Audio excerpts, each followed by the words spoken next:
예, 오늘은 공급 물량편. 제가 지금부터 조금 길게 찍을 수도 있어요. 좀. 예, 몇 편 나눠서 계속 찍을 수도 있는데 어, 뭐라고 할까? 지금부터 드리는 편은 제가 뭐 어떤 결론을 말씀드린다기보다는 같이 한번 생각을 해보자는 의미가 커요.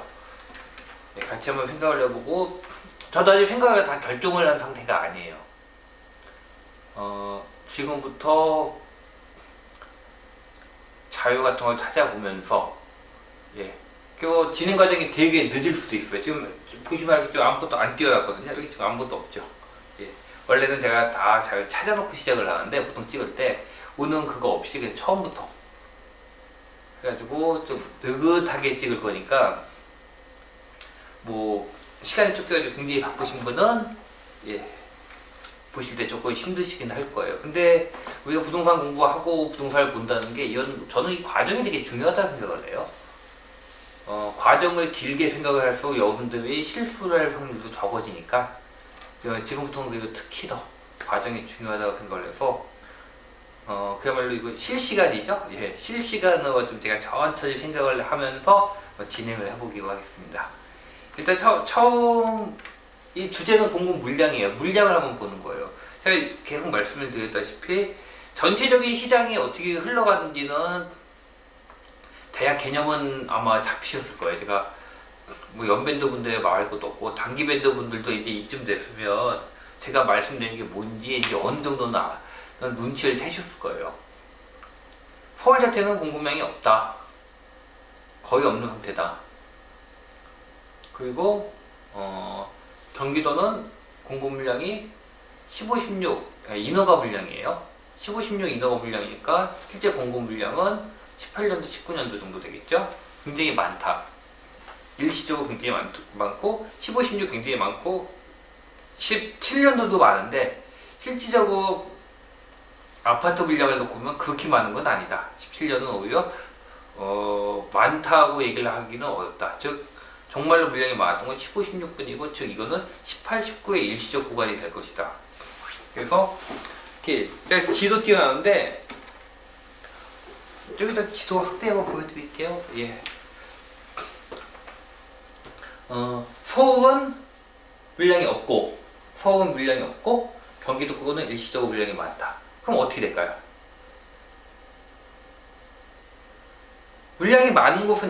물량이 많은 곳은 전세 가격이 하락이 나올 거예요.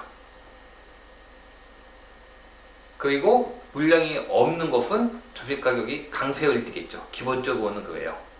하지만 수도권은 하나의 광역권으로 묶여 있다고요. 그렇기 때문에 수도권 경기 인천 물량이 많고 서울은 적기 때문에 그 사이에 굉장히 양상이 복잡하게 나타날 거예요.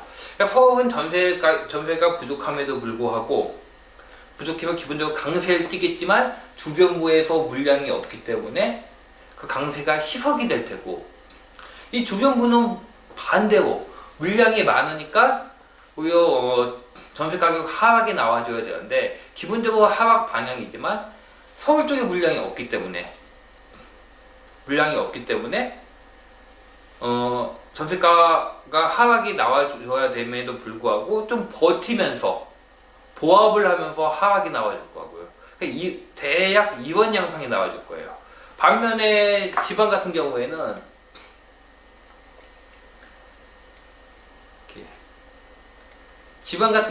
또 전체적으로 물량이 되게 많았어요. 지방 같은 경우에는 지금 한 근 몇 년째 물량이 많았다고요.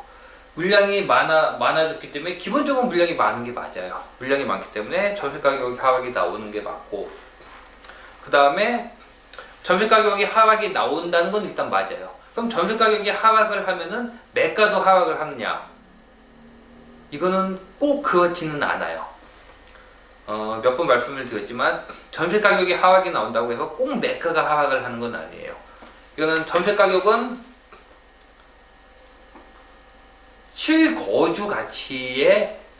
실거주 가치로 똘똘 이렇게 이루어져 있어요. 딴 게 거의 끼질 않아요.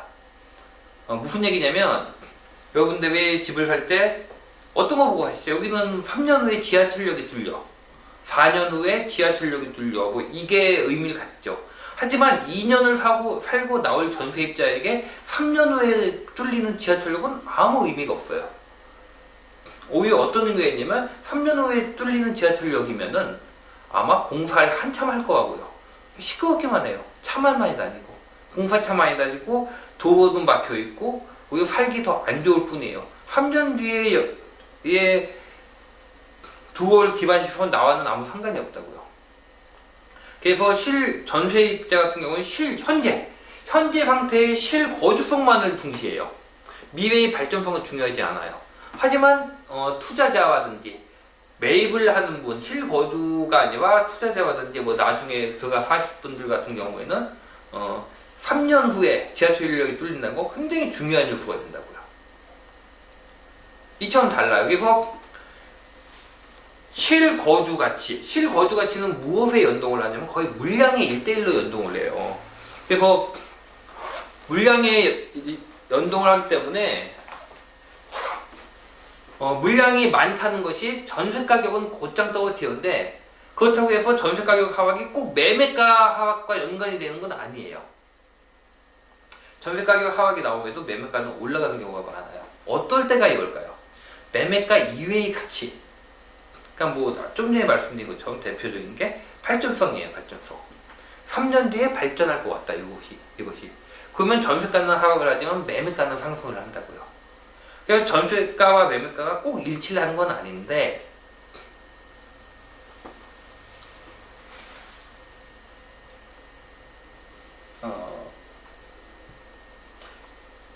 전세는 이 전체가 실거주다. 그렇다면 매매 같은 경우 이 전체 중에 한 절반이 실거주다. 실거주성이다. 이런 의미예요. 그러니까 실거주성이 떨어지면, 즉 물량이 많아지면 전세가는 거의 바로 떨어져요. 하지만 매매하는 거는 이게 떨어져도 나머지 부분에서 올라가 준다면 여기서 마이너스 5가 나오고 여기서 만약에 플러스 6이 나온다면 오히려 플러스 1로 가격은 상승을 할 수가 있다는 거죠. 이런 의미예요. 하지만 그럼에도 불구하고 매매에서도 실거주성이라는 건 굉장히 중요한 요소예요. 또 이건 또 투자할 때 실거주성은 또 전세 가격이라는 것이 투자할 때 투자금과도 연관이 있어요. 그렇기 때문에 실제로는 굉장히 매매 가치에도 악영을 끼치는 건 맞아요. 무슨 얘기냐면 매매 가치에도 악영을 끼친다. 하지만 꼭 매매가가 하락을 한다는 건 아니다. 그래서 이것이 반대로 전세 가격이 하락을 하면서 매매 가격이 올라가는 경우가 있다. 대부분 이건 어떤 경우냐? 발전성이 큰 데들, 개발성이 큰 데들. 즉 여기는 지금 전세가가 떨어지지만 전세는 2년을 놓고 보는 거니까 전세 가격은 떨어지지만 3년 후에 지하철역이 뚫릴 거야. 이 앞에 큰 뭐 쇼핑센터가 생길 거야. 뭐 학교가 생길 거야. 기타 등등. 이처럼 그러니까 시세 차익이라는 부분이죠. 매매는. 이것이 올라가게 된다면은 꼭 이게 일치를 하지는 않아요. 그럼 이건 대부분 어떤 데 나오냐면은 전세 가격이 하락을 하면 매매가가 올라가는 거거든요. 이거는 뭐 그러니까 좀 흔히 말하는 좋은 곳이에요. 좋은 곳. 또는 발전성이 큰 곳이에요. 발전성. 그 다음에 전세 가격이 떨어지면은 만약에 실거주 매매에서 실거주가 한 절반 정도다 얘기를 하는데 실거주가 만약에 뭐 한 80%다 이렇게 된다면은 실거주 가치가 떨어지면은 요 나머지 걸 가지고 매매가를 끌어올리긴 되게 힘들겠죠. 이런 데들은 전세 가격이 떨어지면 매매 가격이 떨어져요. 어떤데? 그 주택의 가치가 실거주성에 대부분 의존을 하는데 우리가 흔히 말하는 어떤지요? 실거주지요. 실거주지요. 이거 거의 외곽 쪽이에요. 외곽 쪽. 이게 대표적인 거 제가 어떤 걸 말씀드렸냐면 그때 2015년도에 말씀드렸던 게 2015년도에 실거주성만으로 이렇게 뭉쳐져 있는 곳은 전세 가격이 하락을 하면 거의 힘들다. 이거는 거의 힘들다. 그렇지 않은 것도 힘들어요. 사실은. 그렇지 않은 것도 이 나머지 부분을 가지고 실거주성이 떨어지는데 올린다는 건 쉬운 건 아니에요. 하지만 그래도 가능성에도 있는데 이것도 없이 실거주성만 가지고 이렇게 형성된 곳은 거의 힘들어요. 그래서 제가 2015년도에 여기 얘기했던 것이 병점이었죠. 근데 사실 저는 그때 병점 가격이 어떻게 되는지 잘 몰라요. 제가 체크는 안 해봤어요. 체크는 안 해봤는데 뭐 이렇게 꼭 병점이라는 걸 얘기하는 게 아니라 병점이라는 게 무슨 의미였냐면 그때 똑같은 얘기 말씀드렸는데 꼭 병점을 의미하는 게 아니다.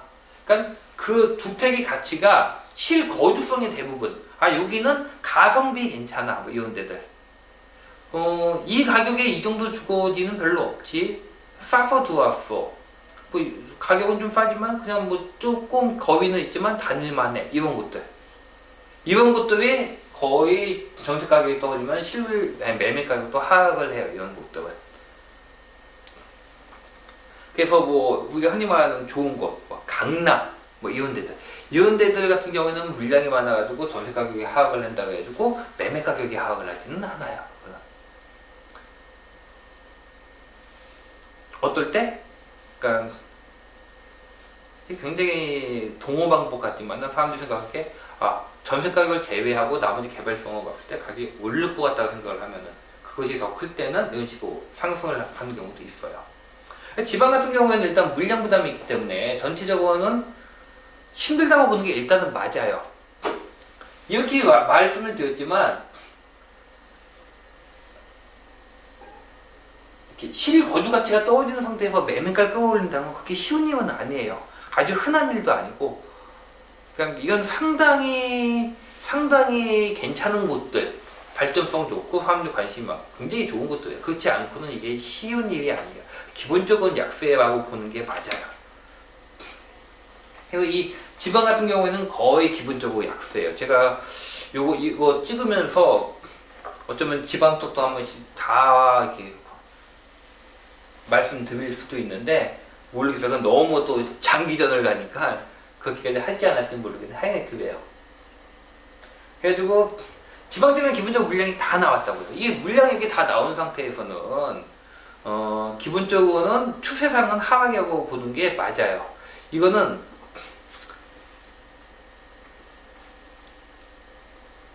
왜냐면 실거주 가치가 계속 떨어지면은 보세요. 발전성이 좋다고 얘기를 하는데 이 발전성이란 건 뭐냐면 발전성이 뭘까요, 여러분? 발전성이 뭐예요? 나중에 좋아진다. 근데 나중에 되면 정말 좋아져야 돼요. 근데 나중에 좋아진다고 말만 나오고 정말 좋아지지 않으면 나중에 좋아진대. 언제 좋아지는데? 좋아진대. 이렇게 되면 사람들이 믿질 않게 돼요. 이게 발전성만 갖고는 끌고 나가는 게 한계가 있어요. 그동안 계속 실거주성이 떨어지게 되면 결국은 이런 것도 꺾인다고요. 그 대표적인 것 중에 하나가 제2부 이런 말씀 드린 거지만 인천의 경자구역 같은 경우에 그래서 사실은 그 약세를 띠는 많은 이유 중에 하나가 사실 개발성이라든지 발전성이 정말 많이 걸려있던 데 인천이었거든요. 그게 워낙 오랫동안 지체가 됐어요. 뭐 송도 같은 경우도 마찬가지고 영종 같은 경우는 더 말할 것도 없고 그러다 보니까 아무래도 가격이 힘을 못 받아요. 원래 이게 더 크다고 생각을 하고 가격을 쭉 끌어올렸다고요. 지난장 마지막에 송도가 이게 더 크다고 생각을 하고 쭉 끌어올렸는데 이게 도대체 언제 되냐고요. 언제 계속 실거주 가치가 계속 떨어진 거예요. 그러니까 나중에 시장 꺾인 다음에는 이게 아닌가 보다 싶으니까 쭉 떨어져버려요. 하락폭이 굉장히 커. 이게 실거주 가치가 아니라 이 발전성만 가지고 이게 가격을 끌어올린 곳은 시장이 추세가 꺾이게 되면은 하락폭이 굉장히 사람들의 기대감이 없어지면 하락폭이 굉장히 크게 나와요. 반면에 이 실거주 가치만으로 형성이 된 곳은 생각보다 그렇게 하락폭이 크게 나오지는 않아요. 그래서 실제로는 그런 의미에서 결국 물량이 중요한 거예요. 물량이 그러니까 우리 흔히 말하는 물량 앞에 장사 없다는 얘기가 맞아요. 우리가 뭐 물량 앞에 장사 없다 비슷한 얘기가 매 앞에 장사 없다. 맷집이 좋은 분은 좀 버틸지 몰라도 결국 언젠간 무너지거든요. 그러니까 이게 물량 앞에는 결국 언젠가는 무너지는 거예요. 단지 맷집이 좋으면 발전성이 좋으면 좀 더 오래 버틸 뿐이에요. 그게 좀 더가 아니라 상당히 오래 버티는 데도 있어요. 상당히 오래. 그런데도 대부분 불패자가 붙죠. 진안장에서 뭐 강남 불패 뭐 이런 식으로 불패자가 붙어요. 상당히 오래 버티는 곳들이에요. 하지만 결국 끝까지 그 발전성이 어떤 그 실현되지 않고 계속 물량이 나오면 결국은 조금씩 해서 무너지게 된다고요. 그래서 우리는 물량을 항상 중요하게 생각을 하고 항상 물량을 갖다가 이렇게 계속 관찰을 해야 돼요.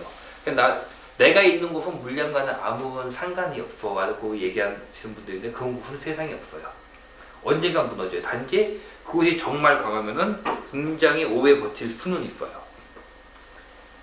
물량 얘기가 나와서 하는 얘기인데 이번에 서울에서 좀 확대해 놓고 보자고요.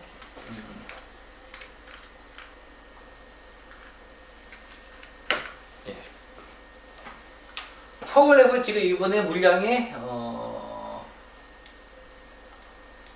헬리오에서 나온다고요. 헬리오 얘기가 굉장히 많죠. 헬리오 쪽이 나온다고요. 헬리오 쪽이 나오면은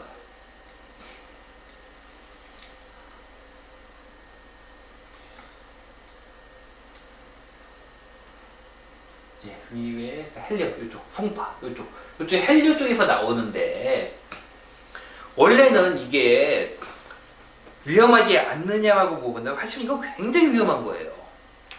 여러분들 아셔야 될 게 이 물량이 주변지에서 나올 때도 위험하지만 중심지에서 나올 때는 정말 위험한 거예요. 원래는 되게 위험해요. 헬리오가 나올 때 많은 분들이 걱정을 하셨던 이유를 갖다 충분히 저는 이해를 해요. 이해를 못하는 건 아니에요. 물론 지난 2015년인가 해가지고 15년, 16년 하면서 이 헬리오 나오고 하면서 이제 물량을 해가지고 강남이 더 힘들다고 얘기했을 때 아니다. 매입하셔 매입 적기다라고 얘기를 하기는 했어요. 제가 하기는 했지만 그분들이 걱정하시는 게 뭔지도 알아요.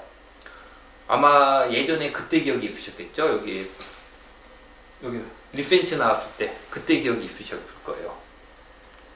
근데 가장 큰 차이가 뭐냐면요. 보세요. 헬리오 분정이가 여기쯤 되나? 자, 여기서 만약에 물량이 나온다면은 지금 물량이 나오면 이분들이 어딜 갔을까요? 이분들이 이주를 했다가 다시 들어올 거 아니에요. 그러니까 중심부에서 물량이 나오는 게 위험한 이유는요. 중심부에서 재개발 재건축이 나오게 되면 이분들이 바깥쪽으로 나가요. 전부 다. 바깥쪽으로 나간다고. 어디가 됐든 나가잖아요.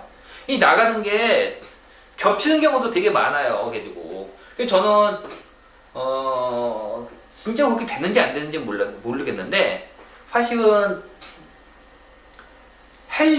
이게 강남 쪽에서 재건축이 나오고 했을 때 이곳이 경부라인을 타고 분산이 되지 않을까 생각을 했어요. 뭐 강동구 쪽도 뭐 가능은 하고 그 다음에 이쪽 그렇다면은 여기가 다시 입주를 할 때 여기서 물량이 빨려 들어간다고. 그쵸?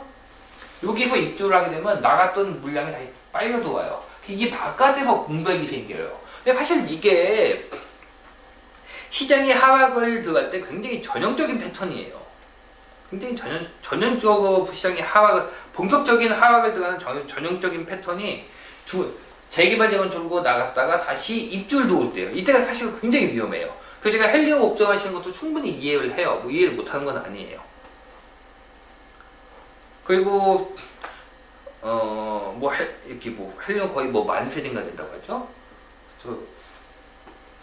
이렇게 만세대 가까운 것이 입주를 한다는 건 사실은 굉장히 리스크가 있는 게 맞아요. 이게 만약에 장의 끝쪽에 공급 물량이 어느 정도 충분히 나온 상태에서 입주했다면 타격이 굉장히 컸을 거예요. 그게 지난 장의 리센치 같은 경우가 그런 경우였죠. 근데 지금은 제가 판단을 하기로는 장이 그 정도 진행이 안 됐고 기본적으로 물량이 그 정도 누적이 돼 있는 상태가 아니라고요. 물량이라는 거는 누적이에요. 누적. 그래서 제가 항상 그런 얘기 하잖아요. 뭐 설명하다. 첫 타에 무너지지는 않을 거예요. 라는 게 무슨 얘기냐면 물량이 나온다고 해도 첫 번째 물량이 무너지는 경우는 거의 없어요. 어지간하면 버텨요. 첫 번째 물량은. 그것이 두 번, 세 번.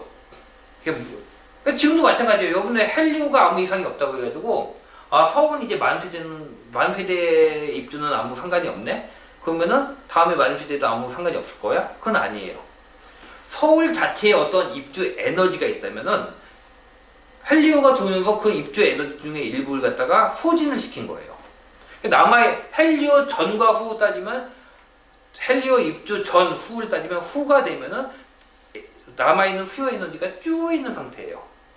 그래서 우리가 흔히 10,000회대도 소화를 시키던 지역이 9,000회대에 무너지는 경우가 종종 있어요. 우리가 흔히 그런 얘기 하죠. 저 지금도 그런 기억이 나네요. 예전에 현대 부도날 때, 얼마에 부도났더라? 몇 억 안 됐어요, 사실. 현대 부도날 때. 그 큰 기업이 부도 나는데 몇 억 안 됐거든요. 그럼 과연 현대가 그 몇 억 때문에 부도가 난 걸까요? 그때 얼마였더라? 그래서 막 실시간으로 해줬거든요. 몇 시까지 입금이 안 되면 부도가 나고 막 했었는데 되게 옛날 얘기네요, 생각해보니까. 예. 그 현대가 단지 그 몇 억 때문에 부도가 난 걸까요? 아니에요. 그 이전에 계속 에너지를 소진을 시켰으니까 결국은 그 몇 억이 무너진 거지. 설마 현대가 몇 억이 없어서 무너졌겠어요? 그런 거고요. 이 물량도 마찬가지예요. 계속 물량이 나오면서 수요 에너지를 소진을 시키는 거예요. 그래서 수요 에너지라는 것이 계속 소진을 시키는 거고, 그래서 이 수요 에너지를 소진시키는 것이 무엇이냐면 공급량이에요. 공급량의 누적이라고요. 그래서 제가 공급량은 항상 누적으로 봐야 된다. 오늘 올린 제가 기사에서도 보면은 쭉 찾아보면 나와요. 누적된 공급량에 의해서 한 얘기가 나오던데 신기하더라고요. 원래 누적된 공급량이라는 얘기를 썼나요? 주사전에서? 저 주사전 되게 열심히 보는데 그런 거 잘 못 본 것 같은데. 하여간 이 누적된 공급량이 중요한 거예요. 단지 한 번 나오는 공급량이 중요한 게 아니라 계속 수요 에너지를요, 공급량이 계속 깎아먹는 거예요. 그러다 결국에는 현대가 무너지듯이 꼴랑 10억에 무너지는 거예요. 꼴랑 10,000회대에 무너지는 거예요. 원래 그 정도에 무너지면 지지 않아요. 그 전에는 막 2만, 3만도 버티던 데가 10,000회대에 무너지고 이런 현상이 발생을 해요. 그렇기 때문에 여러분들이 물량을 볼 때 항상 누적이라는 개념을 생각을 하세요. 아무리 맷집이 좋은 사람도 계속 맞으면은 맷집이 소진되는 거예요. 이것도 마찬가지예요. 아무리 수요 에너지에 강하다 하더라도 물량이 계속 나면 그거에 조금씩 소진이 돼요. 그러다 결국은 설마 이거에 무너지겠어 하는 거에 무너져요. 지금도 무너지는 지역들 보면 불과 몇천 세대 이런 거에 무너지겠어? 그 다음에 무너져 있는 지역들 불과 했는데 그거 못 한다고요. 체력이 소진되어 있는 상태에서 그것도 감당을 못 하는 거예요. 그래서 항상 공급량은 누적으로 보시라고 말씀을 드리는 것이죠. 자, 그래서 전체적으로 보자고 한다면 서울은 부족이다. 수도권은 일시적 과다다. 지방은 전체적 과다다. 하지만 이 시기에 미치는 딴 시기와는 다른 요인 중에 하나가 주택의 노후화다. 주택의 노후화. 그것 때문에 좀 더 많은 공급량을 버티고 있기는 하다. 지방 같은 경우는 굉장히 오래 버티고 있다. 지금 2010년도부터 시작해서 지금 2009년 말부터 시작된 것도 있거든요. 10년도부터 해서 거의 7년 정도를 버틴 거예요. 그러니까 실제는 2015년부터 전체적으로 꺾였어요. 2015년 말부터 전체적으로 꺾였지만은 그래도 아직 버티고 있는 지역은 7년을 버티고 있는 거예요. 이건 대단한 기록이에요. 이거는. 근데 사실 이것도 잘 따져보면은 지금까지 버티고 있는 지역을 보면요, 중간에 다 한 번씩 침체기가 나왔어요. 7년을 쭉 상승을 한 건 아니에요. 거의 중간에 쉬었다 갔죠. 그 쉬었다 간 기간을 보면은 거의 그 기간 빼고 본다면 그래도 어쨌든 간에 상당히 지방은 잘 버티고 있는 거예요. 특히 광역시들은. 하지만 그렇다 하더라도 이 정도의 물량 누적이 나온 상태면 일단은 지방에서 상승하는 곳을 찾는 것은 굉장히 힘든 거예요. 힘든 거. 굉장히 고난이도가 돼요. 상승하는 곳에서 하락하는 곳을 찾는 것만큼이나 힘들어요. 하락하는 곳에서 상승하는 곳을 찾는 게 똑같아요. 상승하는 곳에서 전체적으로 수도권이 다 상승하는데 여기서 하락하는 곳 찾는 거나 지방이 다 하락하는데 이 중에 상승하는 곳을 찾는 거나 굉장히 힘들어요. 만약에 상승하는 곳이 있다면 지금 상승하는 곳도 전부 다 광역시들.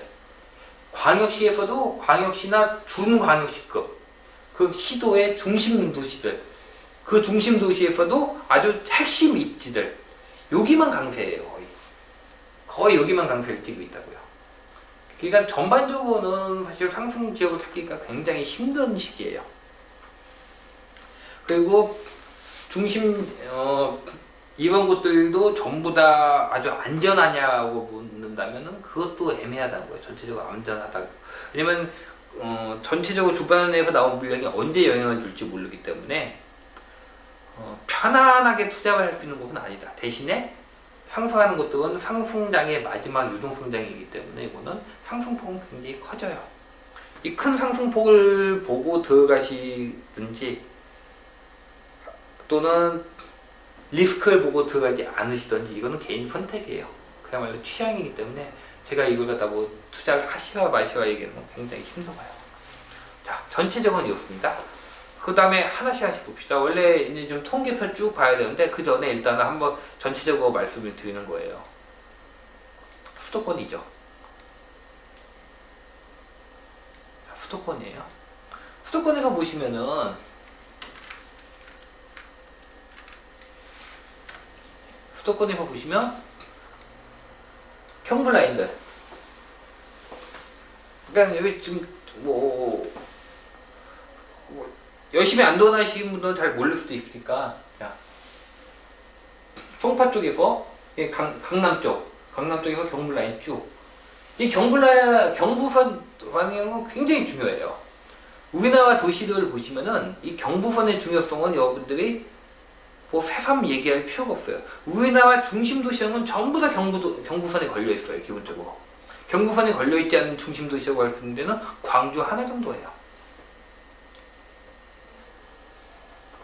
광주 말고도 전주 같은 경우도 뭐 얘기할 수 있지만 전주 같은 경우는 많이 쇠퇴했어요. 옛날보다. 옛날에는 거의 뭐겠죠?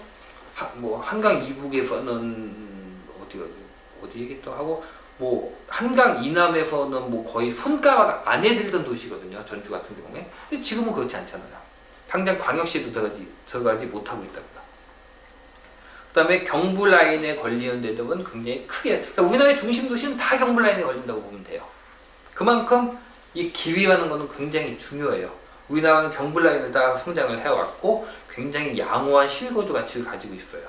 제가 이 얘기를 하면서 맨 처음에 초기에 이렇게 투자하시는 분들에게 얘기할 때, 지방분들한테 얘기할 때, 지방분들이 되게 잘못 알고 계신 게 있다. 강남을 투자지역이라고 생각을 하시는 경우가 있는데, 강남을 굉장히 강남 재건축 얘기하면서 개발성이 큰 투자지역이라고 생각을 하시는데, 실제 강남은 개발성이 큰 투자지역이라기보다는 오히려 실거주 지역에 가깝다.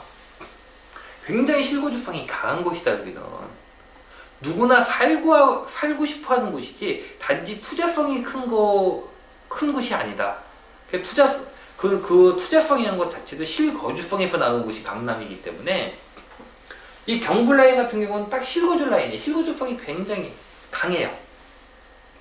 그 특징이 위에 있고 판교 있고, 그 다음에 여기 판교 있고, 뭐 분당, 광교, 동탄까지. 여기 거의 끊는 건 저 같은 경우에는 동탄. 밑에 쭉 내면 평택도 있어요. 평택도. 근데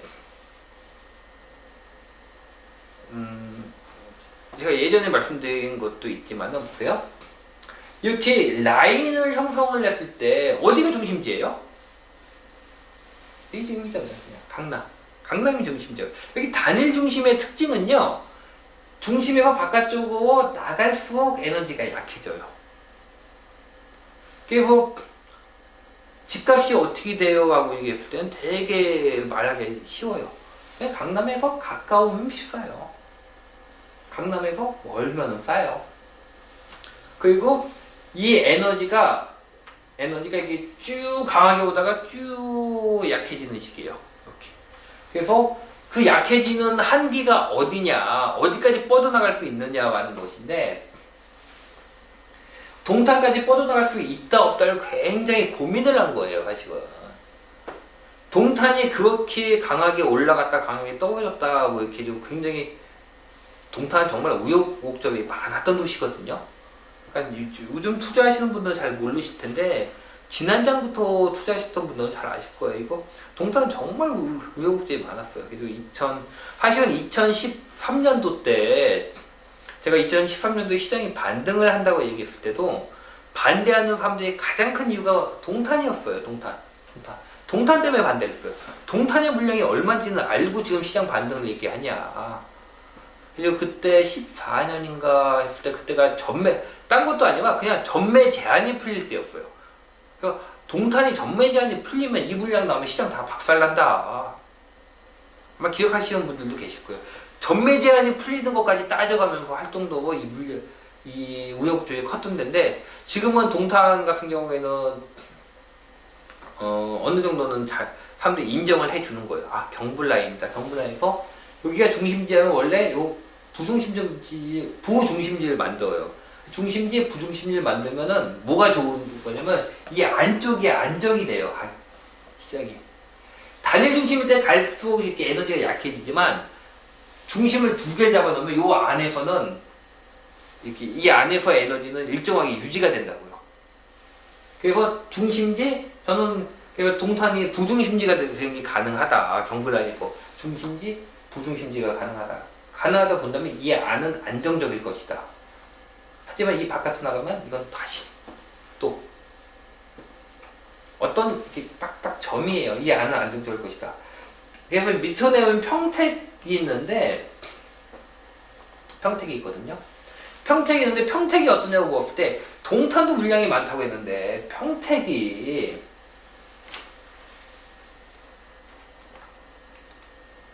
원래 지도 보고 하려고 했던 게 아니라 사실은 저 데이터 보여드리려고 했던 건데 그래도 잠깐 보자고요. 평택에 보시면은 여러분 이 보이시죠?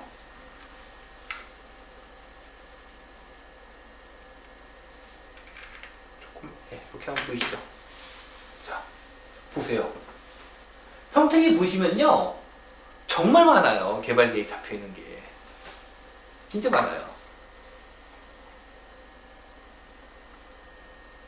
이거 보세요. 평택에서 제일 유명한 거는 이거죠. 고덕국제도시.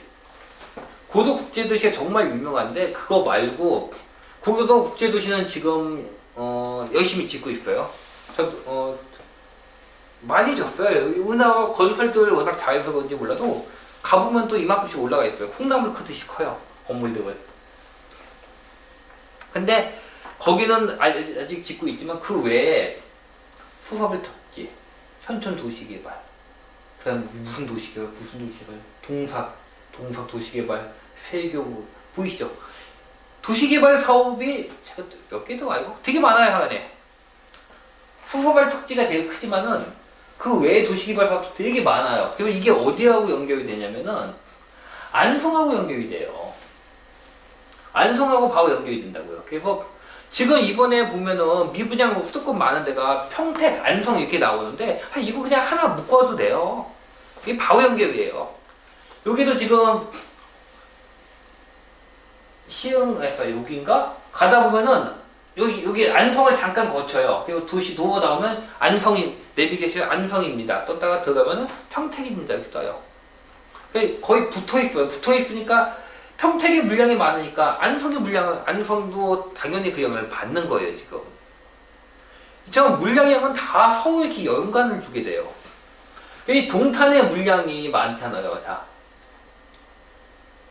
자, 동탄의 물량이 많다고요. 동탄의 물량이 많은 상태니까 동탄이 물량이 많고 그 밑에가 평택이니까 이게 사람들이 물량을 쭉 따라서 올 때 여러분들 라인이라는 건 뭐냐면 일종의 생활권이에요. 이 광역권이 그러니까 수도권이 광역권이라는 건 아주 큰 생활권이고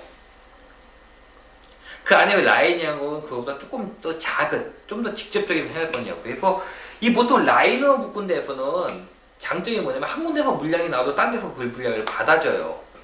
물량을 받아준다고요. 즉 동탄부터 강남까지 여기서는 물량이 나와줘도 동탄에 물량이 나오면 뭐 이원대에 있는 사람들이 다 받아주고 여기 있는 사람들이 이 사람들이 재개발하면 받아주고 이주 물량이라고 이런 식으로 다 물량을 받아준다고요. 라인에서는 쭉 받아준다고요. 근데 이 사람들이 동탄에서 물량이 나온 상황에서 굳이 평택을 갈 이유가 뭐가 있냐는 거죠. 굳이 평택을 갈 이유가 뭐냐는 거예요. 그럼 평택은 실거주성에서는 일단 이 경부라인의 가장 큰 장점은 저는 개발성이 아니라 실거주성이라고 보는 편이에요. 실거주성. 실거주성이 굉장히 좋은 곳이에요. 동탄 쪽 라인은. 여러분들이 지방 잘 안 다녀보시죠. 저 지금 그저께인가 올린 저기서도 얘기했지만 저 며칠 전에 또 지방 갔다 왔지만은 지방을 다녀보시면 수도권은 정말 크구나 하는 걸 느껴요. 그 수도권이 정말 크구나 느끼는데 그 중에서도 경부 라인으로 보면 여기는 정말 크고 살기 좋구나 하는 걸 다 느끼시게 돼요. 여러분들 지방 뭐 소도시부터 시작해서 막 좋은데 소도시의 구도시 막 이런 데 이렇게 돌아다니고 보면 수도권은 정말 크고 살기 좋구나. 그 중에 경부 라인은 정말 살기 좋구나 하고 느끼게 되는데 정말 살기 좋은 곳이에요. 사실 이 경부 라인이라는 곳은. 근데 동탄에서 물량이 나온 상황에서 굳이 평택까지 들어갈 이유가 뭐가 있냐는 거예요. 그럼 실거주 가치가 떨어진 상황에서는 미래 가치로 버텨줘야 되는데 평택의 미래 가치가 좋냐 아는 부분이에요. 평택의 미래 가치 즉 발전성이에요. 저는 평택의 발전성이 나쁘다고 생각을 하지는 않아요. 나쁘다고 생각을 하지는 않아요. 근데 여기서는 우리가 막 저울질을 해야 돼요. 이때는 나쁘진 않아. 하지만 실거주 가치가 이 정도 떨어진 시기에 가격을 밀어 올릴 만큼 좋을까? 라는 선택을 하게 되는 거예요. 이거는요. 이런 선택에서 좋아. 괜찮을 거야. 라고 선택을 받았던 곳이 동탄2예요. 동탄2 같은 경우도 사실은 그 안에서 굉장히 많은 고민이 있던 곳이에요. 그래서 제가 동탄2를 얘기할 때 이 화면이 이게 잘 못 잡을 때가 있어요. 좀 이해를 해주세요. 초점이 가끔 안 맞는데 동탄2를 갖다 제가 작년인가 얘기할 때 동탄2의 발전성은 굉장히 잘 믿는 편이다. 왜냐? 딴 것도 중요하지만 첫 번째 크다.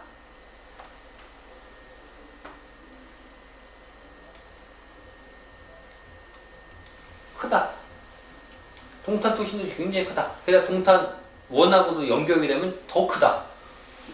신도시에서 가장 중요한 건 규모다. 왜냐? 규모가 있어야지 기반 시설이 들어올 수가 있다.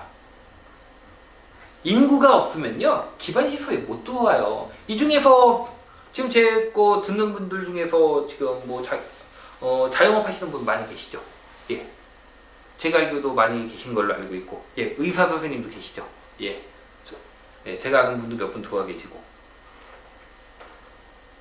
의사분들 병원 옮긴다면 뭐 보세요? 제가 예전에 그 병원 자회를 찾아가지고 한번 갔던 적이 있어요. 저기 인천에서 저 위에 거밤 쪽을 갔던 적이 있는데 병원은 몇 개 없어요. 근데 딱 이렇게 부지가 있는데 병원은 하나인가밖에 없었고, 근데도 그것도 병원을 갔다가 못 찾았어요. 왜 못 찾았냐면 거기가 빌라촌이었거든요. 그래서 인구가 적었어요. 인구가 적으면요 거기 기반시설이 못 들어가요. 아니 병원 하나도 못 들어가는데 무슨 기반시설이 들어오겠어요. 여러분들 뭐 이원 별거 아닌 것처럼 보일지 몰라도 병원 뭐 이런 것도 전부 다 상당히 많은 인구가 있어야 들어갈 수 있는 곳들이에요. 그 인구가 받쳐주지를 못하면은 좀 많은 인구가 필요한 이런 기반시설은 들어가지 못해요. 대표적인 것들이 이거 들어오면 정말 땡큐다 하는 게 백화점이죠. 백화점이나 쇼핑센터. 굉장히 중요해요. 백화점과 쇼핑센터는. 백화점과 쇼핑센터가, 저는 백화점과 쇼핑센터가 빠진 상태에서는 거의 빠진 곳이라면 거의 A급 지역은 아니라고 보는 편이에요. 쇼핑 굉장히 중요하거든요. 예, 저 뭐 백화점 자주 가지는 않지만은 굉장히 중요하다고 생각을 해요. 이렇게 얘기를 하니까 위에도 없지 않느냐라고 하시는 분들이 있는데, 위에는 백화점이나 쇼핑센터는요 코앞에 있을 필요 없어요 여러분들. 백화점 쇼핑센터는 코앞에 있는 게 아니라 좀 떨어져서 있는 게 더 나을 수도 있어요. 딱히 코앞에 있어야 될 이유는 없어요. 그러니까 뭐 우리 저 카페에서도 얼마 전에 저거 했었죠. 꼭 필요한 거 해가지고 학교, 공원 상당히 높이 났죠. 학교, 공원, 마트, 그다음에 뭐 백화점, 그래서 뭐 나왔죠. 도서관도 나왔었나? 뭐 이렇게 쭉 나왔죠. 쭉 나왔는데 그 중에 굉장히 있어야 되는 것 중에 하나가 쇼핑센터나 백화점인데 대신에 좀 달라요. 학교는 집하고 아주 가까이 있어야 되는 건데 쇼핑센터나 백화점 같은 경우는 집 아주 가까이 있어야 될 필요는 없어요. 전혀. 조금 떨어져 있을 때요. 여기 같은 경우에는, 위메 같은 경우에는 뭐 잠실로 가면은 쇼핑이 천국인데요. 잠실로 가면 되죠. 얼마나 걸린다고. 그러니까 자기가 갈 수 있는 거리 안에 있어야 된다는 얘기예요. 꼭 집 앞에 있어야 된다는 얘기가 아니라. 근데 이게 서울 벗어나고 바깥쪽으로 가면은 자기가 갈 수 있는 거 안에 쇼핑센터가 들어있는 게 쉽지는 않아요. 하여간에 이원저원 이유에서 이 신도시에서 중요한 거는 인구예요. 인구가 들어서지 않으면 기반 시설이 들어서기가 굉장히 힘들어요. 인구가 굉장히 중요해요. 그런 의미에서 저는 동탄 같은 경우는 발전성이 굉장히 크다. 하지만 현재 물량이 많다. 그래서 이거는 버틸 수 있으면 매입하셔라. 대신에 돈은 두둑히 준비해 두셔라. 전세 가격이 박살날 수도 있으니까. 이라고 말씀을 드렸는데 생각보다 전세 가격이 별로 그래도 잘 버텼어요. 예, 잘 버틴 것 같아요. 이거는 저도 잘 모르겠어요. 잘 버티는지 안 버티는지. 이게 되게 웃긴 게 뭔지 아세요, 여러분? 제가 상담하다 보면 똑같은 곳에서 와요. 똑같은 동네에서 오셨대요. 제가 예전에도 그랬어요. 똑같은 동네에서 오셨는데 한 번은 여기 많이 올라가지고 제가 매입하기가 힘들어요. 근데 똑같은 동네거든요. 딱 한 번 오셔서 저 여기 집 갖고 있는데 하나도 안 올랐어요. 난 도대체 여기가 올랐다. 같은 날 두 분을 뵀는데 같은 동네에서 오셨는데 도대체 이게 오른 건지 하나도 안 오른 건지, 어떤 분은 너무 올랐대고 어떤 분은 하나도 안 올랐대고, 이런 경우가 되게 많아요. 이게 각자 생각하는 거의 기준이 달라서 그래요. 이게 하여간에 그런 의미에서 동탄 같은 경우에는 제 생각에는 버틸 수 있다면은 매입하셔라. 그 정도 발전성과 투자 가치가 있다. 하지만은 자금 사정이 넉넉지 못하다면은 가능하면 투자를 갖다가 너무 많이 하지 마셔라 라고 말씀을 드렸어요. 근데 그래서 하지만 난 전세가가 괜찮을 거라고 생각을 해서 여러 개를 샀는데 괜찮았어 라고 자랑을 하시는 분들한테는 난 큰일 나신다. 큰일 나신다. 그거는 어떻게 될 줄 알고. 투자는 그렇게 위험하게 하지 마. 그러니까 우리가 여러분 결과원 쪽으로 해가지고 투자 성공을 했다고 수입이 크다고 해서 꼭 자만 투자는 아니에요.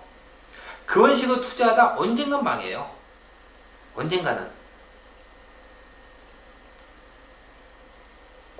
그러니까 제 생각은 그래요. 제 생각은 지난 하락장 때도 그랬고 무리하게 투자를 하시는 분들이 보면은 상승장에선 크게 버는 건 맞아요. 대신에 하락장에 한 번에 쫄딱 망해요. 그리고 그게 버는 동안은 큰 소리를 칠 수가 있는데 무너져 버리면 되게 힘들거든요. 그래서 저는 그식 투자 같은 경우는 크게 권하지는 않아요. 하지만 그 버는 동안은 계속 큰 소리를 치실 수 있으실 테니까 그거는 뭐 본인 취향이에요. 알아서 하시는 거고. 그래서 그걸 보셨는데 평택 같은 경우에는 사실 평택의 위치가 나쁘냐고 보면 전 그렇게 생각 안 해. 평택 위치는 좋아요. 평택 위치 좋아요. 이게 경부죠?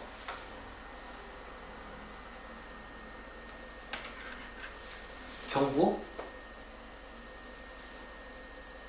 판교, 광교, 동탄 있죠?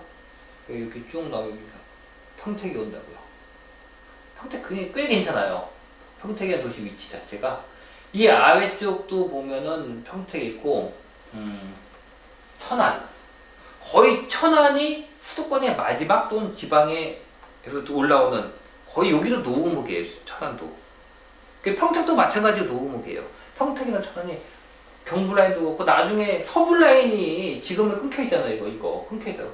서부 라인이 된다고 하더라도 서부 라인도 쭉 내려와서 들어가다 보면 평택 거쳐요, 같이. 평택의 위치가 나쁜 게 아니에요. 평택 위치 좋아요. 나쁘다는 게 아니에요. 보시면 여러분들 이것도 있어요. 경부 라인 도죠? 또 서부 라인 쪽도 오죠. 이것이 연결되는 곳들 보시면은 연결되는 곳들이 있거든요. 이렇게 사거리로 연결되는 곳들. 이 연결되는 곳들 보면 언젠가는 다 좋아져요. 대부분 괜찮아져요. 평택도 저는 괜찮아질 거고 보는데 단지 경부 라인 쪽에서는 너무 멀다. 멀어질수록 에너지가 약해지는데 일단 이 에너지가 여기까지 오기는 거의 에너지가 소진이 된 상태로 온다. 또 서부 라인은 아직 그 정도로 힘을 받지 못하고 있다. 발전성이 괜찮긴 하지만은 그럼에도 불구하고 물량은 많다. 굳이 투자로 들어간다면은 제가 만약에 평택을 투자로 들어간다면 그리고 또 뭐가 있냐면 제가 보기에 평택 같은 경우는 그것도 있어요.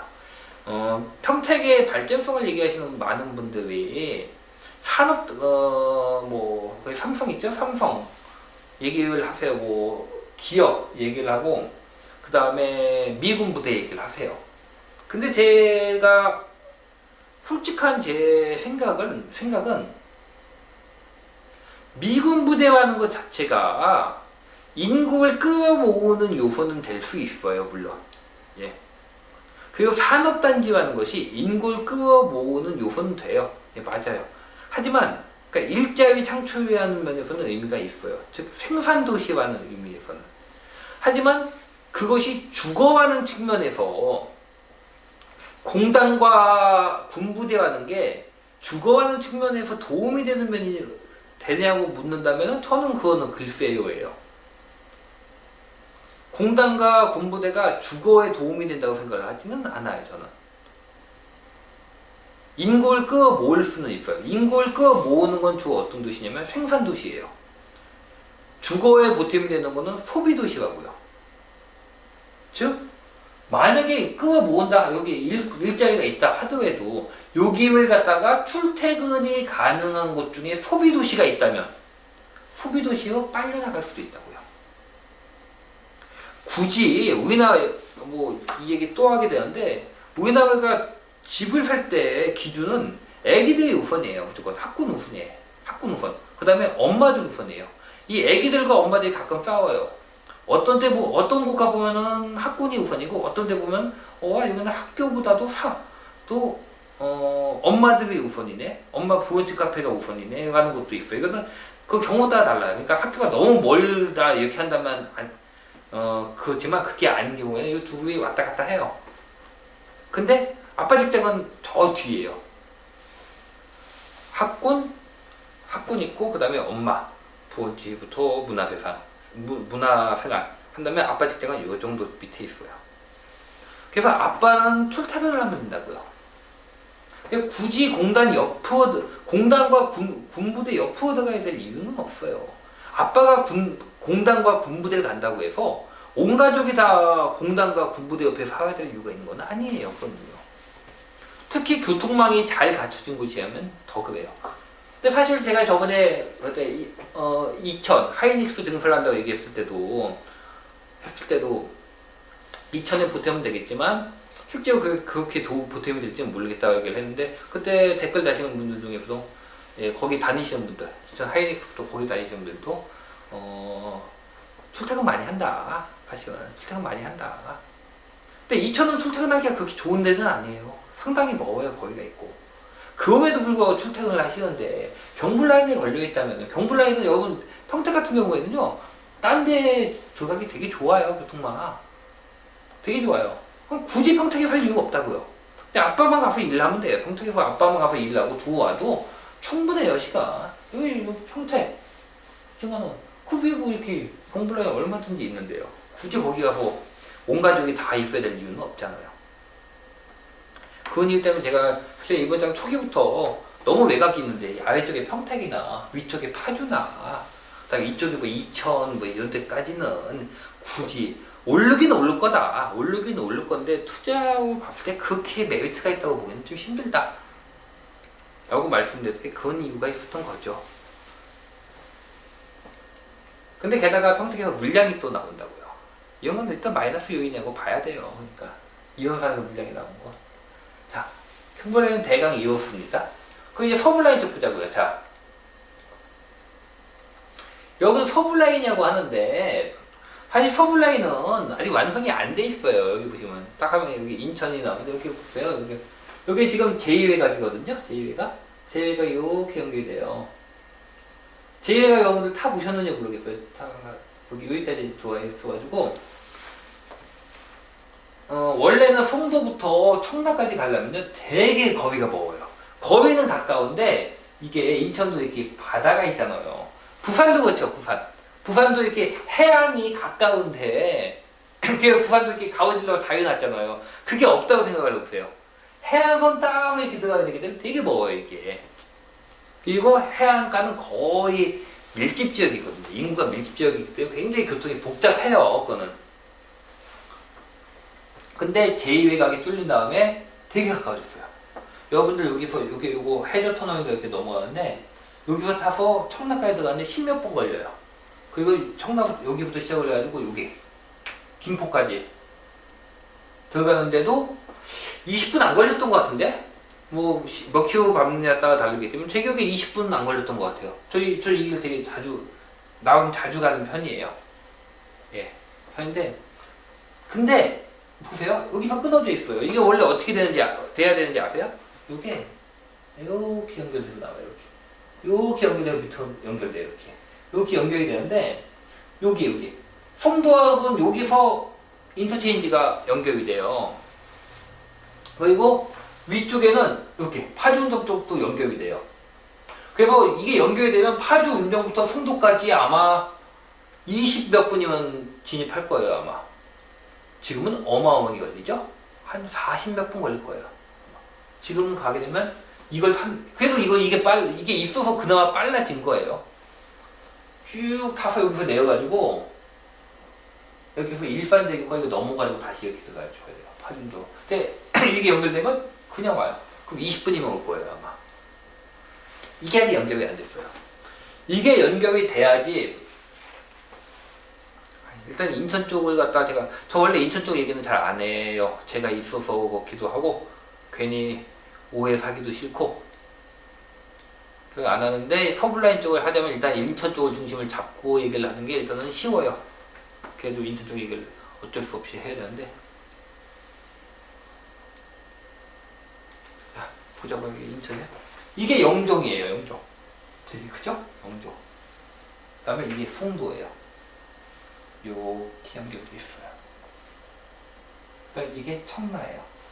그래서 제가 경제자유구역은 전부 다 인천에 다 이쪽에 있다. 그리고 이 세 개는 트라이앵글로 연결이 된다. 여기 끊어졌죠? 이게 이렇게 연결이 돼요. 이게 연결이 어디서 되냐면은 갑자기 공공물량을 하면서 왜 지금 지도를 보고 있는지 모르겠는데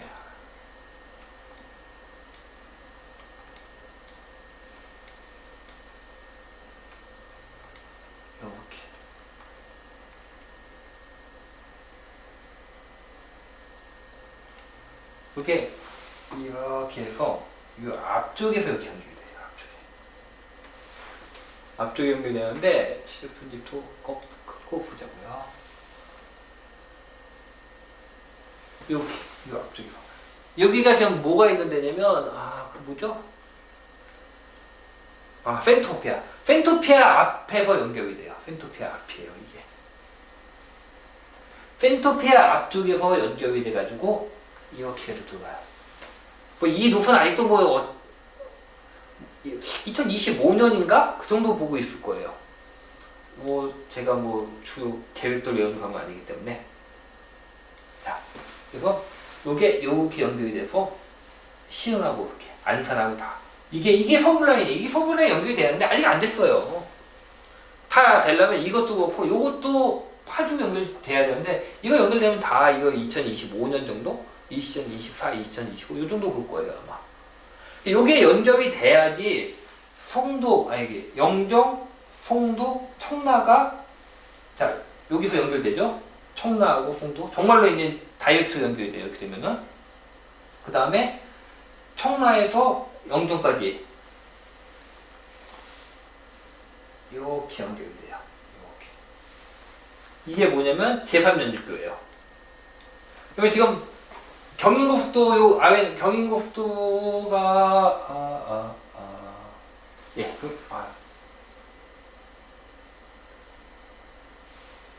예, 경인고속도가 지금 이렇게 벌써 지웠네요. 지금 지도는 지도는 지웠네요. 경인고속도가 원래 이렇게 들어가죠. 이렇게 들어가는데 이렇게 들어가는데 이거 지금 지웠어요. 이게 일반화 됐어요. 지금 일반화 돼가지고 지웠네요. 네이버 빠른데요. 이게 다 일자고 청라의 남쪽을 끼고 들어와서 이렇게인가 연결될 거예요. 이렇게 해가지고 영종 경제자유구역 곧장 연결이 돼요. 그래서 청라 이거 되게 가까워요. 네. 청라 영종 송도에서 청라 여기 삼각형이 연결이 돼야 되는 거야. 요게 연결이 돼야지 그때부터 인천 경제자유구역은 이제 기본적인 모습이 갖춰진 거예요. 아직은 아니에요. 그래서 제3연륙교가 연결이 돼야 돼요. 제3연륙교 연결되고 이것도 이거 연결돼야 돼요. 아직도 나왔어요. 이게 돼야지 자 근데 경제자유구역 쪽 강의하는 건 아니지만 보시면 원래 이게 연결이 되면 청라하고 여러분 청라하고 송도가 지금은 그래도 멀죠. 연결이 되면 어떻게 될까요? 바로 가까워져요. 다리가 연결되면 바로 가까워져요. 이 중에 아기곰님 강의 들으신 분 계신지 모르겠는데 아기곰님이 저도 뵌지 오래됐네요. 예. 항상 강의하시면 처음인가 두 번째 시간에 하시는 게 그거예요. 다 지역 두 개 넣고 다리가 놓으면은 이 지역만큼은 아니지만 어느 정도 따라간다. 항상 처음에 그거 나오셨었거든요. 마찬가지 딱 그 지역이에요. 그리고 다리가 연결이 되면은 청라, 송도, 영종분들 열심히 싸우실 필요가 없어요. 필요가 없는 게 다 연결이 되면 청라가 좋아져야 송도가 올라가고 송도가 좋아져야지 영종이 좋아져요. 특히 영종 같은 경우에는 특히 송도하고 청라가 중요해요. 지금 시점에서는. 송도하고 청라가 좋아져야지 영종도는 반사이익을 받아요. 그래서 송도, 청라, 영종도 분들이 사실 싸우실 필요가 없고 이거 어차피 하나의 광역권이에요. 하나의 광역권. 한 문턱에 묶어져서 가야 될 곳이에요. 그렇기 때문에 네가 잘 돼야 된다, 내가 잘 돼야 된다 하실 필요는 없고 하여간에 자 인천을 이었습니다. 이렇게 돼가지고 쭉 이게 서블라인이에요. 제가 보는 서블라인은 이렇게 해도 이것도 마찬가지로 평택으로 들어가요. 그런데 아까 경불라인은 굉장히 연결성이 좋다고 얘기를 했잖아요. 왜냐면 경불라인 같은 경우는 당장 경부고속도를 끼고 있기 때문에 실질적으로 눈에 보이는 하드웨어가 있는데 서블라인은 그게 없어요. 지금 되게 막연하잖아요. 서블라인이 어디냐고 하는 얘기도 원래는 다 달라요. 저는 여기 얘기하는데 아마 많은 분들이 얘기하시는 서블라인은 어떤 걸 서블라인이냐면 요거예요. 요쪽 얘기하실 거예요. 거기 바고 광명부터 시작해서 요렇게 돼요. 안산 통해서 요렇게 시흥 안산 요렇게 되는 게. 지금은 실제로 이쪽이 훨씬 더 강해요. 나중이 돼도 가격만 본다고 하면 이쪽이 강할 수도 있어요. 그래서 같은 서블라인이라고 얘기를 하는데도 제가 말하는 서블라인하고 이렇게 얘기하는 서블라인은 조금 의미가 달라요. 제가 말하는 서블라인은 이건 뭐라고 해야 될까?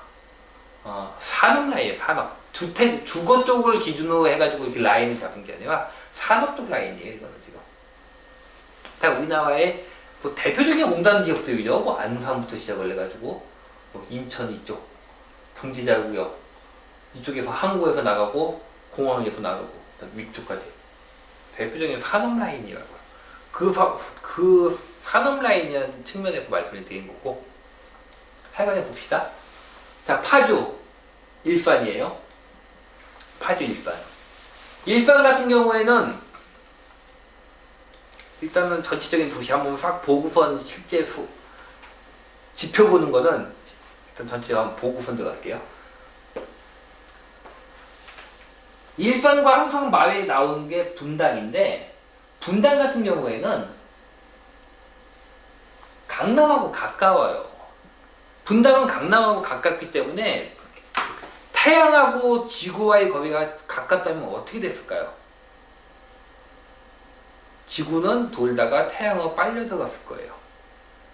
즉 그냥 붙어 보여요. 그냥 성격이.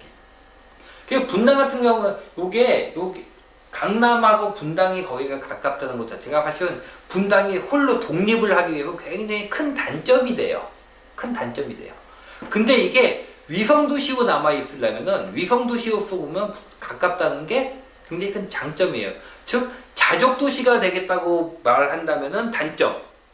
자족도시로는 힘들어요. 붙어있을 때는. 근데 자족도시가 아니라 위성도시로 남겠다고 하면 장점. 일산은 거리가 멀다고요. 일산은 거리가 되게 멀어요. 이 거리가 멀기 때문에 실제 이러도 일산 사시는 분들 얘기해보면 다 말씀하시는 게 일산 살기 좋다고 일산 들어갔다가 회식 몇 번 하고 뭐 해가지고 집에 늦게 들어오실 때 몇 번 겪고 나면은 다시 서울로 들어가신다고 얘기를 하시더라고요. 이 서울과의 거리가 멀다는 게 일산이 자족도시가 됐다면은 장점. 근데 위성도시로 남는다면은 단점. 이렇게 되는 거예요. 거리가 먼 게. 아까 경북라인 보셨잖아요. 경북라인 위성도시들 쭉 있지만 경북라인 다 위성도시예요. 결국은 강남에 위성도시 중에서 가격은 어떻게 돼요? 멀수록 싸다. 멀수록 싼 거예요. 근데 만약에 이게 중심지나 자족도시를 만든다고 하면 뭐에 가능한 거예요? 가까우면 붙어 보여요. 강남에. 그래서 자족도시가 되게 힘들어요. 가까이 있으면 좀 멀어야지. 그러니까 만약에 일산이 자족도시가 됐다고 한다면은 이 멀다는 게 단점이 아니었을 거예요. 근데 일산은 자족도시가 되지 못했어요. 일단은 일산은 일자리가 없어요. 그 다음에 일산 맨 처음에 그 중심지, 그러니까 이 수도권의 서북부의 중심지로 자리 잡은 게 일산이었는데 그걸 중심지에 자리 못 잡게 됐어요. 그러다 보니까 서울의 위성도시가 돼버렸다고요.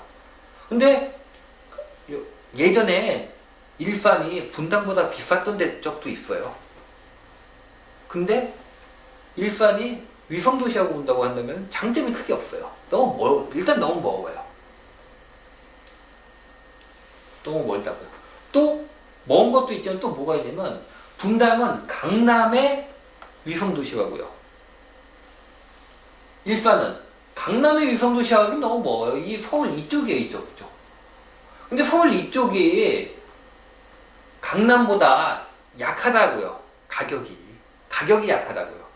그러니까 이 일산의 중심지화 할 수 있는 곳도 가격이 약하다 보니까 얘도 가격이 힘을 받기가 힘든 거예요. 그래서 저는 예전에 아기곰 때 그때 저는 우리나라 도시 중에서 제일 좀 뭐랄까 좀 아쉽다? 라고 한 곳이 일산이다. 저 일산 좋아요. 일산 싫어하지 않습니다. 일산 분들하고도 친하고요. 일산 좋아해요. 좋아해서 오히려 더 아쉽다고 얘기를 할지도 모르겠어요.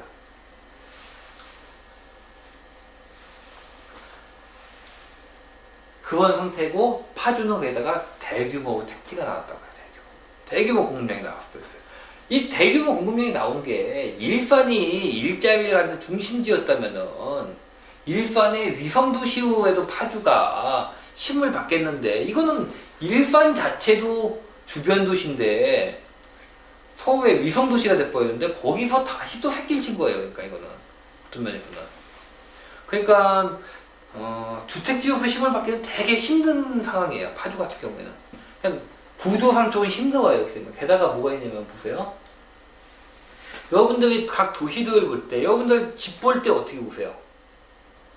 막혀 있으면은 힘들다고 하죠. 생활권이 끊겨 있으면은 힘들다고 얘기를 하죠. 마찬가지로 파주도 위로 더 뻗어나갈 데가 없다고요. 그냥 파주가 끝이에요. 즉 이쪽에서 들어오는 수요 에너지가 없어요. 아예. 파주는 위쪽은 없는 거예요. 그냥 없는 거. 딴 도시들 보세요. 전부 다 위아래 사방에서 들어오는데 파주는 에너지가 들어올 곳이 없어요. 여기밖에 없어요. 일산에서 넘어가는 길밖에 없어요. 그쵸? 그러다 보니까 아무래도 수요가 약해지는 거예요. 주변에서 수요가 들어올 곳이 없어요. 파주는. 이 라인 하나예요. 이 라인 하나. 하여간에 그 상황에서 파주도 물량이 있는 상황이라고요. 자, 밑에 봅시다. 이 서울 라인에 제가 왜 계속 물량이 많아요 이렇게 했는지. 여기서 중심은 어디냐? 지금 보면 중심은 두말할 필요도 없이 마곡이에요. 마곡. 이 서부 쪽에서는 마곡. 이 마곡 같은 경우에는 저는 이 마곡의 성격은 물론 이걸 갖다가 단지 판교랑 1대1로 비교하는 건 좀 무리가 있긴 있어요. 있긴 있는데 그냥 성격에 대한 것 자체에서는 저는 마곡은 판교의 성격 비슷하다고 보는 편이에요. 물론 완성도나 규모나 이거에는 차이가 있지만은 성격으로 봤을 때는 일단 마곡을 중심으로 잡혀 있다고요. 일단 여기가 중심이라는 거는 기억을 하시고 이 상태 여기가 중심이다 보니까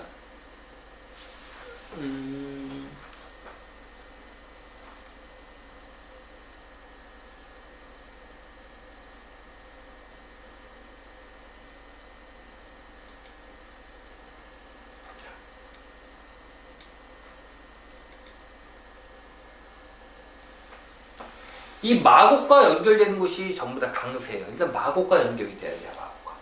마곡과 연결되는 게 인천에서는 일단 하는 게 이거 공항철도. 이 공항철도 쪽이고 그 공항철도 쪽을 타고 연결이 되다 보니까 연결이 되는 데가 인천 쪽에서도 일단은 강세를 띄는 게 계양 쪽이라고요. 계양 쪽이 강세를 띄는 이유가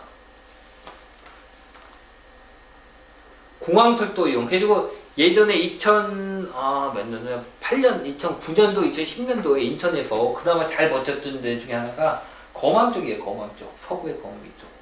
이쪽인데 이쪽은 뭘로 버텼냐면 서울과 접근성이 되게 좋아요. 공항철도에 돼가지고.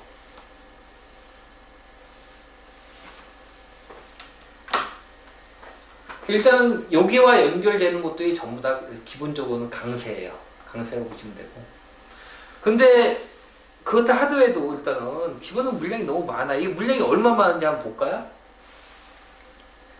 이렇게 표시된 것들 이게 전부 다 지금 개발 계획에 잡혀있고 개발 계획을 하는 것들. 여기가 인천 검단시 도시예요.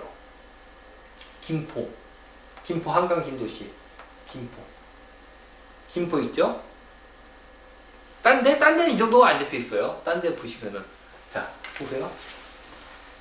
검단하고 김포는요, 진짜 악셀 한두 번 붕붕 밟으면 그냥 검단이랑 김포 들어가요. 김포, 검단이 있다고요. 그 다음에 그 밑으로 바로 내오게 되면 뭐가 있냐? 검단, 김포 있죠? 김포 내오자고요. 내오면은 청라예요. 이게 청라예요. 그러니까 여기가 가정택지. 지금 막 한참 뭐 하고 있죠? 루원시티예요. 루원시티는 위치가 굉장히 좋은 곳이긴 해요. 위치 괜찮아요. 위치 괜찮은데 변수가 좀 있긴 있어요. 뭐가 변수냐? 루원시티는 어떤 곳이냐면 영종에서 공항 타고 사람들이 들어오죠. 그러면 제3연주교도 하게 되면 인천을 들어오게 되면 딱 들어오게 되면 루원시티로 들어오게 돼요. 인천에 있다가 서울 가고 싶으면 뭘 탈까요? 경인고속도 타겠죠? 경인고속도 어디서 타죠? 루원에서 타요. 인천의 현근과 같은 곳이에요. 그 다음에 경제자유구역이 있죠. 영종은 섬이에요. 인접해 있는 도시가 없어요. 송도도 인접도시가 없어요. 왜냐 송도도 섬이에요. 원래 송도 섬이에요. 지금은 다위를 많이 놨지만은 원래 섬이에요. 그나마 인접해 있는 곳이 연수예요. 근데 연수는 인천이면 그나마 신도심이에요. 신도시. 원래 인천 신도시가 세 글자구는 신도시거든요. 연수구, 부평구, 남동구, 계양구. 이 네 개가 신도심. 구도심은 두 글자예요. 서구, 중구, 동구, 남구. 그냥 구도심, 신도심이에요. 이 바깥쪽이 신도심이고 이 안쪽. 경인고속도와 타고 이 안쪽으로 형성된 게 구도심이에요. 그 다음에 이 구도심에서 서울 쪽으로 나가면서 외곽 쪽으로 나가면서 형성된 게 신도시예요. 신도심. 그런데 연수구 같은 경우도 신도심이에요. 여기 아주 개발 계획이 아주 절실히 필요한 곳은 아니에요. 그러다 보니까 인천시의 개발 계획 자체가 뭐냐면 경제자유구역을 부흥을 시켜서 거기서 이렇게 자원이나 이걸 끌어 모아가지고 구도심으로 내어 보내주겠다는데 송도도 인접해 있는 구도심이 없어요. 그 다음에 영종도 없어요. 왜냐면 둘 다 섬이기 때문에. 실제로 도시 안에 들어가는 건 청라뿐이에요. 청라는 성격이 딴 데랑 달라요. 송도 보세요. 송도 크죠. 자, 이만큼 크죠. 영종은 뭐 말할 것도 없이 커요. 인천 대한민국의 6번째로 큰 섬이가 그러니까 영종은 무지하게 커요. 송도 이만하죠. 청라는 요만하죠. 되게 작아요. 청라는. 그리고 청라는 계획 인구 자체가 29,000인가 계획 인구 잡혀있어요. 아마 또 좀 늘어났겠죠? 근데 원래 계획 29,000 세대가 잡혀있어요. 29,000 세대. 청라 크기에서 29,000 세대면 되게 적은 거예요. 29,000 세대 정도가 잡혀있다고요. 그리고 청라 같은 경우에는 뭐가 될까? 규모 자체가 큰 곳이 아니에요. 그 자체적으로 발전을 하기보다는 인천의 구도심과 연결시켜서 발전을 하는 곳이에요. 그래서 청라와 연결된 곳이 어디냐? 보세요. 가정, 청라. 길 하나 차이예요. 가정하고 청라는. 그래서 경제자유구역의 에너지를 갖다가 구도심으로 끌어들여서 구도심은 다 못 끼고 있다고요? 경인고속도. 구도심을 끌어들여서 구도심의 경인고속도를 갖다 개발을 하면은 구도심 4개가 한 번에 개발이 된다. 이게 인천시 계획이었는데 보면 스타트점이 어디예요? 가정이에요. 가정. 루원시티. 루원시티가 그게 중요하다는 거예요. 중요하고 되게 위치도 좋은 위치인 건 맞아요. 단지 얘가 좋고 이걸 하려면은 뭐가 돼야 되냐면 경제자유구역의 힘을 받아야 돼요. 경제자유구역의 힘을 받고 그다음에 이거 다 연결되고 해야지 좋은 곳이에요. 뭐 그렇게 안 해도 좋은 곳이긴 좋은 곳인데 이게 정말로 되고 하지 않으면 그 힘은 많이 떨어져요.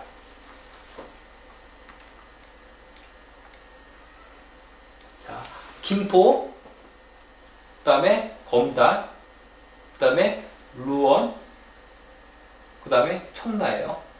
이쪽 들어가면은 영종이에요. 다 물량지역이죠. 그 다음에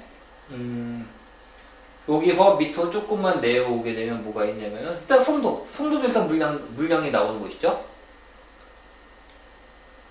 그 다음에 여기 보시면 여기가 서창이에요.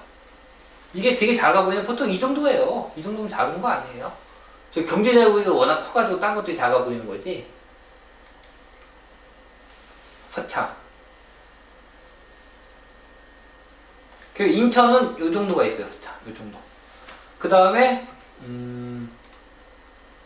이쪽에 또 핵심으로 이렇게 많이 나온 데가 시흥시가 되게 물량이 많아요. 시흥이. 시흥시 물량이 되게 많아요. 그 부천 옥길 있죠. 그 밑에 보면 은계 여기 있죠. 그 다음에 장현. 실컷이 좀 끄는 게 낫겠다. 예, 장현. 시흥 능곡. 요게 보시면은 여러분들 이게 보시면 한 라인이에요. 이렇게. 그러니까 이 물량 많은 이쪽에서도 광명도 물량 나와요. 네, 자, 광명도 물량 나오죠. 광명에서 부천 옥길, 항동, 은계, 장현. 밑으로 나오면 안산. 안산도 많아요. 안산 재개발 건 좀 무지하게 많이 하고 있어요. 그 다음에 밑으로 내려오면 여기가 송산. 송산은 원래 송산 그린시티 이렇게 연결되어 있는데 이게 송산 그린시티 원래 시와 있잖아요. 시와호와 연계 개발 사업인데 이렇게 큰데 이렇게 되고 이렇게 있는데 실제 주거지는 아마 이쪽하고 여기에 들어가요. 여기. 이쪽은 아직은 안 하고 있어요. 지금 안 하고 있고 이쪽은 지금 열심히 짓고 있어요. 지금. 여기는 열심히 지금 짓고 있어요. 그럼 입주한 데도 두세 군데 입주했어요. 두세 군데 입주했고, 지금 입주하고 안 한 데도 있고, 여기 건너가 바로 안산이에요. 안산. 안산에서 안산도 여기도 짓고 있어요.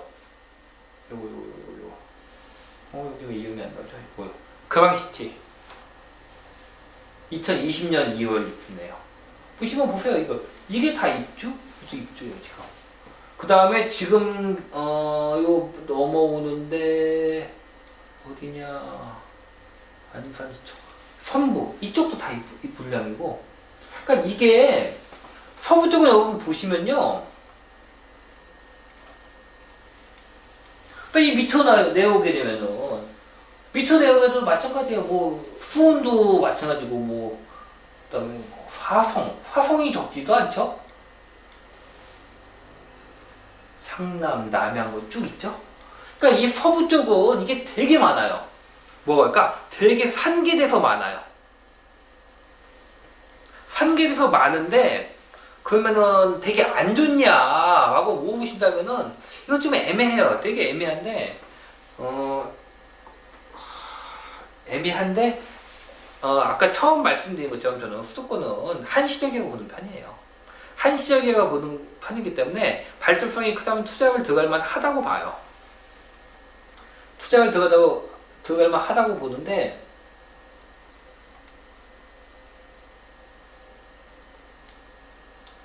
이번에 갔다 온 데가 제가 이쪽, 시흥. 작년부터 갔다 왔는데, 시청 끼고 있는 택지지구거든요.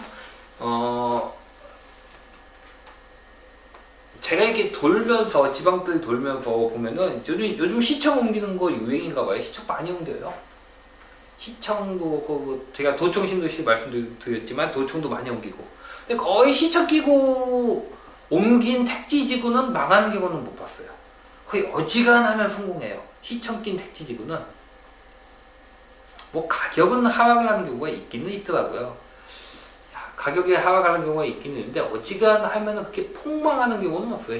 거의 뭐 제일 안전한 시청 낀 택지지구는 거의, 왜냐면 시에서 그만큼 괜찮은 데에다가 자리를 잡는 경우가 많기 때문에 시청이 끼고 있는데 택지지구나 이런 게 망하는 경우는 거의 없어요. 그 모양새도 괜찮아요. 여기 투자 시에라는 얘기는 아니에요. 왜냐면 여기 투자 시에라는 얘기가 아닌 게 아니라 뭐랄까 다 괜찮아요.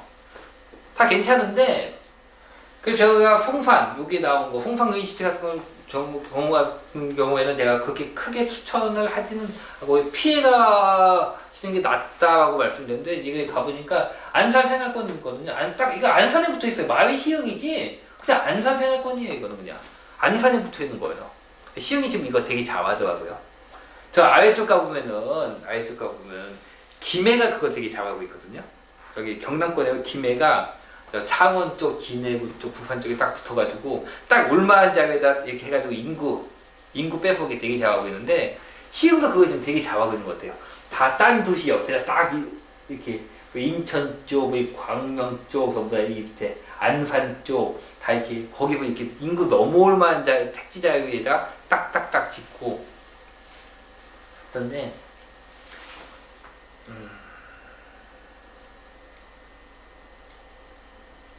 여기도 마찬가지예요. 그러니까 기본적으로 그래요. 우리가 볼 때 여러분들이 이런 거 어딜 들어갈까라고 보실 때 아주 헷갈리시잖아요. 헷갈리시면은 기본적으로 중심지부터 멀어질수록 힘들어요.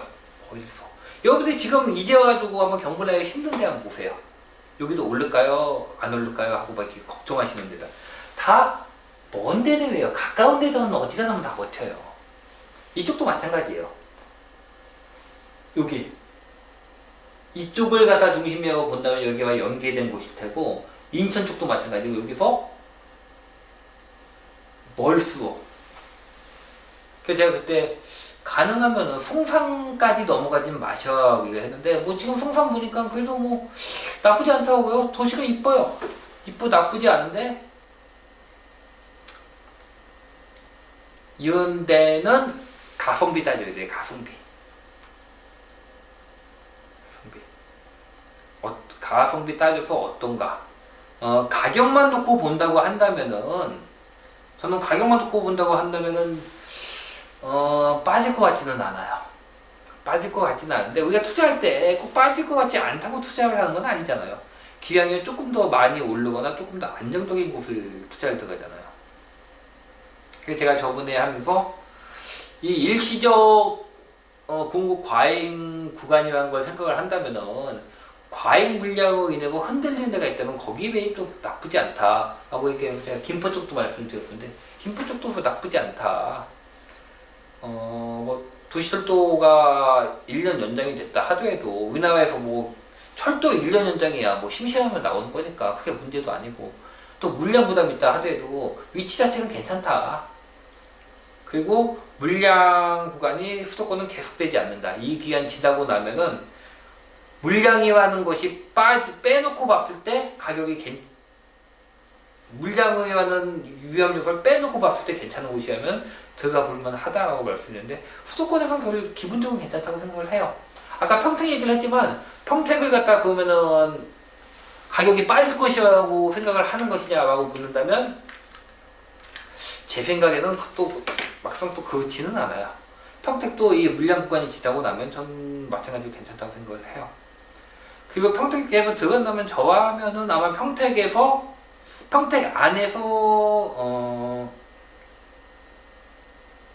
안에서도 소비도시가 될 수 있는 곳. 그런 면에 봤을 때 저는 수삽을 이쪽보다는 고덕 쪽이 좀 나을 것 같아요. 지금 현재 도시개발계획부터 현재 완성되고 추진되어 있는데 이건 그렇게 소비도시 쪽으로 보이지는 않았어요. 고덕은 사실 완성이 안 돼서 어떤 모습이 될지는 잘 모르겠는데 그래서 만약에 그런 데를 들어간다면은 아마 저라면 첫 번째 요인이 그걸 것 같아요. 일단 물량 요인으로 인한 하락이 나온 곳을 갖다 볼 것 같아요. 물량 요인으로 인해서 하락이 나오거나 또는 가격을 갖다 제대로 못 받고 있는가. 그거는 물량 요인만 없어지면 바로 플러스 요인으로 돌아오니까. 그리고 그 안에서 가능하면은 아까 제가 위성도시, 신도시 계획 얘기했듯이 가능하면 너무 멀지 않은 그런 것들이 괜찮지 않은가 하고 생각을 해요. 그것도 이번 투자에서 봤을 때 하나의 키포인트가 될 수도 있다고 생각을 해요. 예, 일단은 몇 가지 말씀드렸습니다. 지도 보면서 각 대강 도시들 말씀드렸고 이제 대체적으로 어떤 길이 되어 있는지는 파악이 되시겠죠. 이렇게 물량들이 서블라인 물량이 많아요 지금 여러분. 되게 많아요. 언제 저 이제 조만간 저도 이제 수도권 서블라인 쪽 택지지구 쭉 돌 거거든요. 다 도와봤어요. 안 도와본 곳이 있는 건 아닌데 날 잡고 그냥 뭐 한 2, 3일 해가지고 택지지구만 쭉 보면서 한 번에 쭉 보면은 장점이 제가 한 번에 쭉 보는 편인데 장점이 뭐냐면 비교가 가능해요. 하루에 한 군데씩 가는 거는 우리 사람 몸의 기억력이 그렇게 좋지 못해서 즉시 비교가 안 되는데 한 번에 쭉 보면은 비교가 돼요. 쭉 보고 오려고 하는데 제가 임장 돌면서 느낀 게 뭐냐면은 지금 말씀드린 건 제가 임장 돌면서 느낀 걸 말씀을 드린 거예요. 임장 돌면서 느낀 게 뭐냐면 임장을 돌면요 그런 걸 느껴요. 보면은요 아 여기보단 여기가 낫네 여기보다 여기가 낫네는 알 수 있겠어요. 하지만 결정적인 걸 몰라요. 저는 임장 돌다 보면 빨리 사무실 들어가고 싶고 사무실에 있다 보면 빨리 임장 나가고 싶어요. 참 웃기죠? 임장을 나가 돌다 보면 결국 이곳이 올라갈지 떨어질지는 몰라요. 오른다면 어디가 더 오를지는 알겠어요. 떨어진다면 어디가 더 떨어질지는 알겠어요. 근데 오를지 떨어질지는 모르겠어요. 왜? 우리가 물량 파악을 현장에서는 할 수가 없어요. 여러분 눈으로 택지 쭉 보고 여기 2만 세대네 여기 한 7천 세대 되겠는데 파악 가능하세요? 안 된다고요. 이것이 뭔지도 모르겠고 그래서 결국 오를지 내릴지 전체적인 방향성은 저는 데이터를 보는 편이고 오른다면 그 안에서 어디가 더 오를지는 현장을 보면서 알 수가 있는 것 같아요. 그래서 지금 말씀드린 건 현장을 본 걸 갖다가 대강 말씀드리는 것이고 이제 다음 편에서는 데이터 보면서 하나씩 말씀을 드리도록 하겠습니다. 데이터를 본다고 해도 이렇게 각 시도별 데이터까지는 안 나와요. 전체 데이터밖에 안 나와요. 서울, 경기도, 인천 이온 식으로밖에 안 나오기 때문에 좀 수박 겉핥기 식으로 데이터가 있기는 한데 그것만 가지고도 수도권 같은 경우는 워낙 이 전체 이 연결성이 크기 때문에 그것만 가지고도 어느 정도는 알 수 있을 것 같아요. 예. 다음 편에서 뵙겠습니다.